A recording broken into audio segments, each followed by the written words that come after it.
ওয়াল ইনসা ইল্লা লিয়াবুদুন।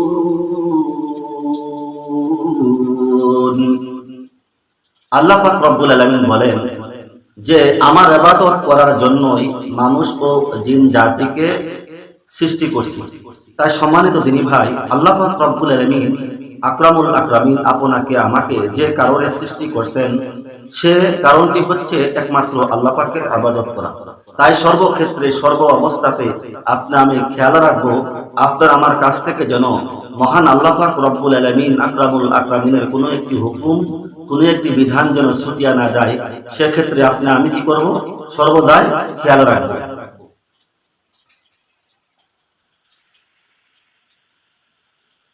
আল্লাহ পাক রব্বুল আলামিন আকরামুল আকরামিন বলেন, ইয়া আইয়ুহান নাসু উবুদু রাব্বাকুমুল্লাযী খালাকাকুম ওয়াল্লাযীনা মিন ক্বাবলিকুম লাআল্লাকুম তাত্তাকুন।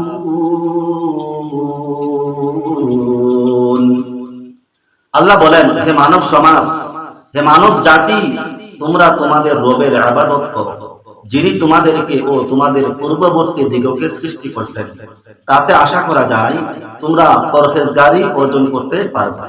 আল্লাহ পাক রব্বুল আলামিন পৃথিবীর সমস্ত মানুষদেরকে বললেন, হে মানব সমাজ, হে মানব জাতি, তোমরা তোমাদের রবের ইবাদত করো যিনি তোমাদেরকে সৃষ্টি করেছেন। কে আমাদেরকে সৃষ্টি করেছেন? আমাদের সৃষ্টিকর্তা তিনি হচ্ছেন একমাত্র আল্লাহ। কেন ইবাদত করব? যে ইবাদত করলে আপনি আমি মুত্তাকি হতে পারবো, পরহেজগার হতে পারবো, পবিত্র হইতে পারবো। এর জন্যই তো আল্লাহ পাক রব্বুল আলামিন বলেন, ইয়া আইয়ুহান নাসু উবুদু রাব্বাকুমুল্লাযী খালাকাকুম ওয়াল্লাযীনা মিন ক্বাবলিকুম লাআল্লাকুম তাত্তাকুন। আল্লাহ বলেন, হে মানব সমাজ, তোমরা তোমাদের রবের ইবাদত করো যিনি তোমাদেরকে এবং তোমাদের পূর্ববর্তী দিগকে সৃষ্টি করেছেন।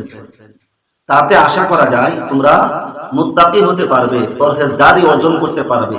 তাই সম্মানিত দিনী ভাই, আপনি আমি বেশি বেশি করে আল্লাহ পাক রব্বুল আলামিন আকরামুল আকরামিনের ইবাদত করব, বন্দেগী করব। আল্লাহ যেন আপনাকে আমাকে আল্লাহ পাকের ইবাদত আর বন্দেগী করার জন্য তৌফিক দেন। আমিন।